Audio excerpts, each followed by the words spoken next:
फर्जी नौकरी के लालच में फंसा पटना का बीटेक ग्रेजुएट, 2 महीने तक म्यांमार में बंधक, बिहार पुलिस और भारतीय एजेंसियों की मदद से सुरक्षित घर वापसी। पटना के दानापुर का रहने वाला बीटेक ग्रेजुएट सचिन कुमार नौकरी के सपने लेकर विदेश गया, लेकिन यह सपना डरावना सच बन गया। सचिन को 12 लाख रुपए सालाना पैकेज का लालच देकर नेपाल के रास्ते म्यांमार ले जाया गया। वहां उसे 2 महीने तक बंधक बनाकर रखा गया। इलेक्ट्रिक शॉक और मारपीट की यातनाएं दी गई और साइबर फ्रॉड में काम करने के लिए मजबूर किया गया। इस दौरान अपहरणकर्ताओं ने परिवार से $3000 यानी करीब 1.5 लाख रुपए की फिरौती की मांग की। परिवार ने पैसा जमा भी किए और इससे सुनील कुमार नाम का शख्स पकड़ा गया, जबकि मुख्य साजिशकर्ता धर्मेंद्र अब भी फरार है। जब परिवार ने दानापुर पुलिस से शिकायत की तो बिहार पुलिस ने विदेश मंत्रालय और म्यांमार स्थित भारतीय दूतावास से संपर्क साधा। आखिरकार म्यांमार की आर्मी और भारतीय अधिकारियों के सहयोग से सचिन को सुरक्षित छुड़ाया गया। आज सचिन अपने परिवार के पास है, लेकिन यह मामला एक बार फिर याद दिलाता है कि विदेश में फर्जी नौकरी का झांसा कितना खतरनाक हो सकता है। बिहार पुलिस ने मामले की जांच तेज कर दी है और बाकी आरोपियों की तलाश जारी है।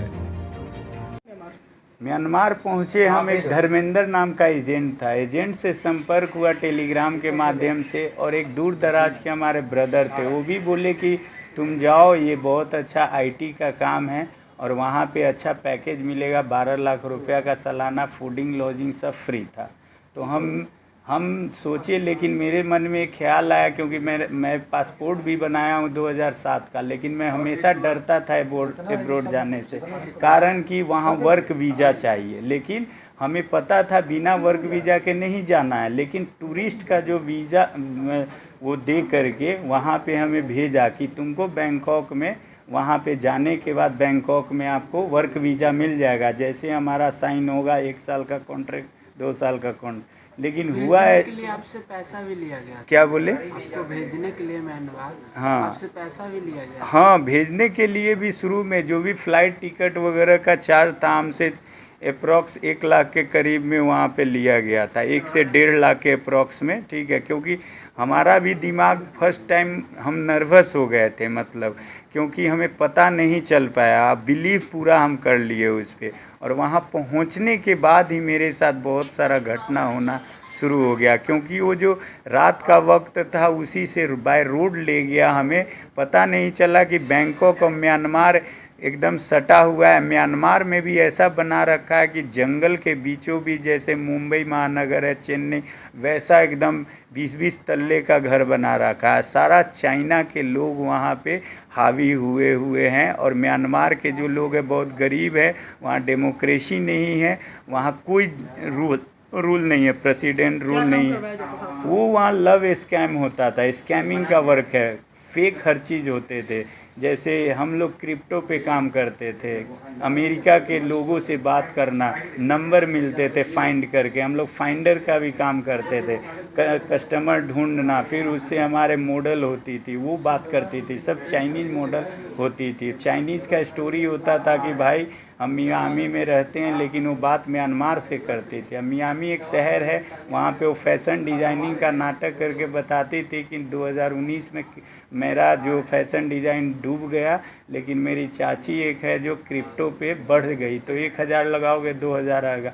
और ये लोग का अपना अकाउंट उसको बजाते देते हैं, अकाउंट भी खुलवाते हैं, पैसा भी बढ़वाते हैं, हर चीज़, लेकिन अगले का स्कैम करते रहता है, उसको पता नहीं चलता है। वो सब अकाउंट फेक होते हैं, और सारा पैसा निकलते जब 1 साल बीत जाता है, 2 साल, तब पता उसको लगता है कि मेरे साथ स्कैम हो गया, क्योंकि बहुत बिलीव करवाया जाता था, क्योंकि पैसा भी देता था। इंडिया में तो ऐसे होते थे कि घर पे खाना भी भेज दिया जाता था, कपड़ा भी भेज दिया जाता था, और बोला जाता था वही लोग अपने इंडिया में भिजवा देते थे घर पे। जैसे इंडिया में भी ऐसे होते थे कि वहाँ पे जो भी लोग, लड़कियाँ जो लड़के वहाँ पे टाइपिस्ट करते थे, इंडियन लोगों से बिहार, यूपी, महाराष्ट्र के लोग पीड़ित होते थे, क्योंकि वो लोग डिजिटल को नहीं समझ। फ्रोगो एक ऐसा जो सॉफ्टवेयर, मतलब जैसे फ्लिपकार्ट की तरह है, वो ऑनलाइन शॉपिंग होता है, और उसको पासवर्ड दे दिया जाता है, सारा कुछ सिखाया जाता है कि तुम्हारा अपना दुकान है, शॉप है, और उसमें कितने सारे पैसा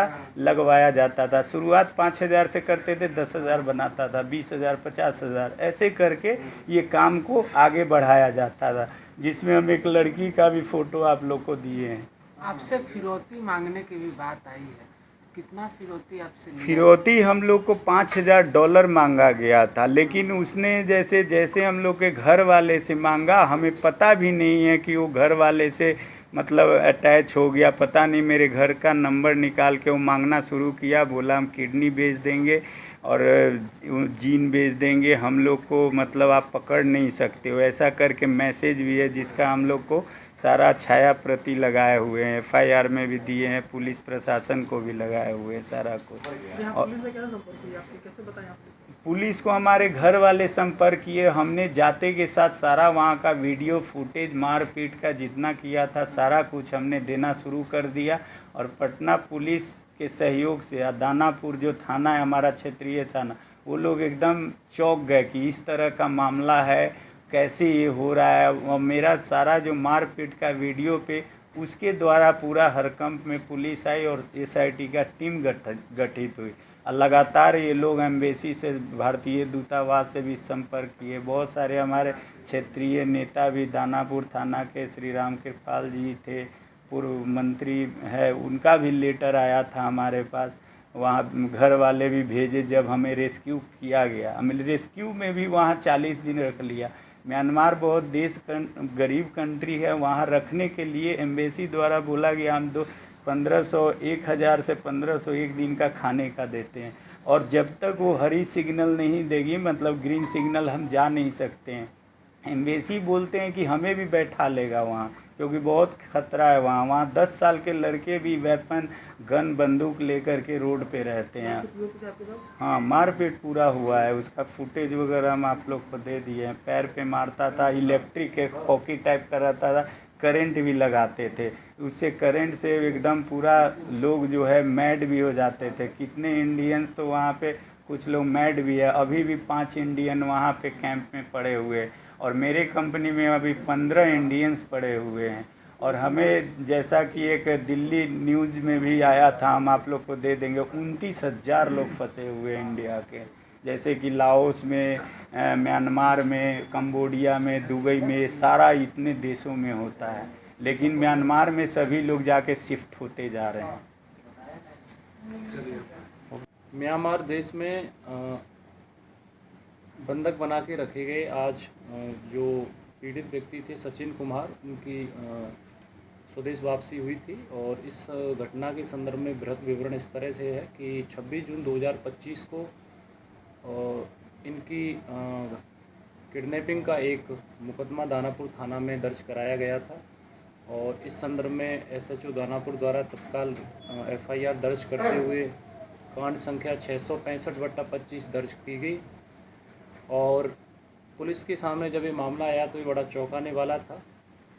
और इसमें जो पीड़ित व्यक्ति हैं सचिन कुमार, इनको भारत से नौकरी का झांसा देकर एक फ्रॉड और दलाल धर्मेंद्र द्वारा ले जाया गया। इनको बोला गया कि आप पैसे से इंजीनियर हैं, क्योंकि पीड़ित व्यक्ति BTech किए हुए हैं, और आपको 12 लाख रुपए पर एनम का पैकेज वहाँ पर दिलाया जाएगा म्यांमार में। और इनका टूरिस्ट वीज़ा बनाया गया।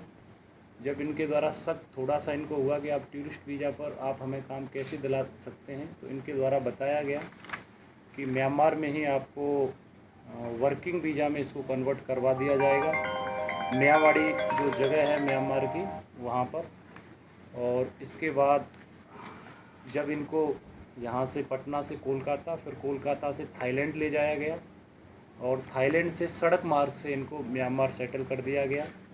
और 1 महीने तक लगभग इन पर वहाँ पर स्कैम से संबंधित जो उनका सेंटर चलता था उसमें काम करवाया गया। और भारत में भी लगातार जो उस ग्रुप में काम कर रहे थे बहुत सारे लोग, जिसमें कुछ चाइनीज़ लोग भी थे और कुछ म्यांमार के लोकल लोग भी थे, लगातार डॉलर में इनसे रैंसम फिरौती की रकम मांगी जाती थी। इनके भाई को मैसेज भेजकर कि आपके, और फुटेज भेजी जाती थी कि आपके जो ऑर्गेन है इनको हम बेच देंगे, इनके पीड़ित व्यक्ति के। और आप इस तरह हमें दीजिए। तो इस तरह ये घटना का विवरण था, लेकिन इसमें पटना पुलिस द्वारा जो कार्रवाई की गई, SIT का इसमें गठन कर दिया गया था तुरंत प्रभार से, और इसमें टीम ने बहुत अच्छा काम किया। इसमें हमें वरीय पुलिस अधीक्षक महोदय पटना का इसमें सहयोग रहा। इसके अलावा SSP सर के माध्यम से हम लोगों ने इसमें जो विभिन्न एजेंसियां थी उनसे जिस तरह मदद ली, IO जो इसके केस के हैं, साथ ही साथ SHO, लगातार इसकी हम लोगों ने 24/7 आवर्स मॉनिटरिंग की थी इस केस की, कि किसी भी तरह से जो पीड़ित व्यक्ति है उसको वापस देश बुलाया जाए। तो इसमें पुलिस अधीक्षक महोदय साइबर, उनका सहयोग रहा। इसके अलावा भारत सरकार विदेश मंत्रालय का इसमें सहयोग रहा। इसके अलावा बिहार में जो अपना आर्थिक अपराध इकाई बिहार सरकार है, उसका हम लोगों ने इसमें मदद ली थी। और इसके अलावा म्यांमार स्थित जो भारतीय दूतावास है, वो जहाँ म्यांमार आर्मी की मदद से इनका रेस्क्यू किया गया था, लगातार उनके संपर्क में हम लोग बने हुए थे और इनकी वापसी हुई है। और इस जो गैंग है, इस तरह से भारत से जो लोगों को विदेश में नौकरी का लालच देकर या बड़ा पैकेज का लालच देकर भेजती है, उसके का हम लोग भंडाफोड़ कर रहे हैं। उसमें कई लोगों के भी नाम आए हैं, क्योंकि कांड की अनुसंधान को देखते हुए वो प्रभावित नहीं हो, तो बाकी के लोगों के नाम हमने नहीं किए हैं। इसमें जो मुख्य व्यक्ति है, जो हम आपको बताए अभी, धर्मेंद्र, ये नेपाल का रहने वाला है। नेपाल निवासी धर्मेंद्र के माध्यम से गए थे। एक व्यक्ति की इसमें हमने अब तक अरेस्टिंग की है, सुनील कुमार की, जिसके खाते में पैसे भिजवाए गए थे। ये 1.5 लाख रुपए इनसे फिरौती ली भी जा चुकी है, इनको छुड़वाने की भी। इसमें डबल स्कीम इनके साथ हुआ। एक तो ये हुआ कि इनको यहाँ से धोखा देके बैंकॉक के रास्ते म्यांमार ले जाया गया, फिर वहाँ से रिलीज करवाने के रास्ते के लिए 1.5 लाख रुपए की फिरौती भी इन लोगों के द्वारा दी गई थी। हालांकि रकम डॉलर में मांगी गई थी, लेकिन इन्होंने इंडियन रुपीज़ के रूप में उसको दिया था। जिस अकाउंट में गई थी उस व्यक्ति डलवाई थी सुनील कुमार सन ऑफ शिवशंकर राम, पता सिंह रिया, फुलपरसी, थाना सहेयारा, जिला सीतामढ़ी। इसको हम लोगों ने अरेस्ट किया है। और भी इसमें कई लोगों के नाम हैं। ये बड़ा गैंग है और इसमें हम लोग लगातार काम कर रहे हैं। अभी हमारी जो विशेष जांच दल है वो काम उसका रुका नहीं है, आगे भी इसमें काम करेगा। और जिस तरह से म्यांमार में इनके साथ टॉर्चर हुआ, उसकी फुटेज भी हम लोगों के पास हैं और आगे की इसमें कार्रवाई। इसमें गैंग है तो इसमें जो लोगों को इन लोगों ने अब तक भेजा है उन लोगों के बारे में डिटेल्स कलेक्ट कर रहे हैं हम लोग, और साथ ही साथ उन लोगों के बारे में भी हम जानने का प्रयास कर रहे हैं कि इस घटना में जो लोग इनको बाहरी रूप से मदद दे रहे हैं, विशेष करके जो नेपाल के रास्ते दे रहे हैं इनको, या फिर बैंकॉक के रास्ते दे रहे हैं। सर, जो गिरफ्तार किए गए हैं वो कुछ बताया सर अपने गैंग के बारे में, जब तक कितने लोगों को भेजा? हाँ, बताए उन्होंने जो बताया वो भी बहुत सारी चीज़ें ऐसी हैं, हम उसको भी आउट नहीं कर सकते। उन लोगों के नाम बताएंगे तो फिर वो भाग जाएंगे। सर, ये जैसे ये वहाँ गया, ये फैमिली को नहीं पता था ये वहाँ जा रहा है? फैमिली को पता था। मैंने जैसा बताया गया कि आपको 12 लाख रुपए पर एनम वार्षिक रूप से पैकेज दिया जाएगा और आपको म्यांमार में वहाँ एक सेंटर है, वहाँ पर काम कराया जाएगा। चूँकि वाई प्रोफेशनल्स और इंजीनियर भी थे, कंप्यूटर साइंस थे, लेकिन जब ये वहाँ पहुँचे तो इनके साथ शुरू से ही फ्रॉड शुरू हो गया था। टूरिस्ट वीज़ा को था इनका, लेकिन वर्किंग वीज़ा के रूप में इनको वहाँ पे बोलने के लिए कहा गया, लेकिन वो इनको नहीं मिला। उसके पश्चात वहाँ जो काम इनको बताया गया था वो नहीं किया और फिर इनको सेंटर में रखा गया जहाँ इलीगल एक्टिविटीज़ हो रही थी। विशेषकर वहाँ पर सेक्सटॉर्शंस का काम, वीडियोज मॉर्फ का काम हो रहा था। विशेषकर जहाँ चाइनीज़ जो लड़कियाँ थीं, या विशेषकर बैंकॉक से जो लड़कियाँ लाई गई थी, तो वो कस्टमर्स को कॉल करती थी और उनका वीडियो मॉर्फ करती थी। तो उसमें उनका प्रॉपर एक एक्सटॉर्शन का और उसका प्रॉपर एक बिजनेस की तरीके से अपराध जो होता है उसको चल रहा था। तो उसमें इन लोगों को वहाँ ले जाकर ज़बरदस्ती वो काम भी करवाया जाता था। तो ये पूरी कहानी थी। तो सर, वहाँ पे जैसे म्यांमार में जो जहाँ पे ये थे, वहाँ पे इंडियन भी हैं शामिल? किसी इंडियंस म्यांमार ना इंडियंस भी हैं और भी देशों के लोग हैं वहाँ पे। और म्यांमार आर्मी को उसको की मदद से रेस्क्यू किया गया था और हम लोगों के स्तर से इसमें यहाँ से बिहार सरकार के माध्यम से भारत सरकार को पत्र भी गया था इसमें। और आगे भी हमने उसको इनके जो अनुभव हैं, जिस तरह वो चल रहा है, और भी हमें चौंकाने वाली बातें पता चली हैं, तो म्यांमार सरकार को भी इसमें सूचित करवाया जाएगा कि इस तरह से आपके यहाँ पर ये बड़ा रैकेट चल रहा है और इस पर सघन कार्रवाई की जाए। फैमिली को सर कैसे पता चला कि मतलब अपहरण करने से पहले उनसे रैंसम मांगा गया था? ये फ़ोन करते थे? टेलीग्राम के माध्यम से इनकी फैमिली मेम्बर्स से लगातार फिरौती की रकम डॉलर में मांगी जाती थी। $5000 एक बार मांगा गया था इनसे। तो इन लोगों ने बेबस होकर 1.5 लाख रुपए सुनील कुमार सन ऑफ शिवशंकर राय के अकाउंट में जो उसका था, इसमें सारी डिटेल आपको मिल जाएंगी, वहाँ ट्रांसफ़र करवा दिए थे। म्यांमार भेजने के नाम पर कितने रुपए की? क्या कह रहे समझे नहीं मतलब आप? जो म्यांमार भेजने के लिए बोलते तो उससे पहले रुपया भी मांगते हो? उनका हाँ, उनका ये था कि हम आप नॉमिनल फीस दे दीजिए, आप तो इंजीनियर हो प्रोफेशन से, और आपको हम अच्छा जॉब लगा देंगे, तो एक सुविधा शुल्क के रूप में लेते थे।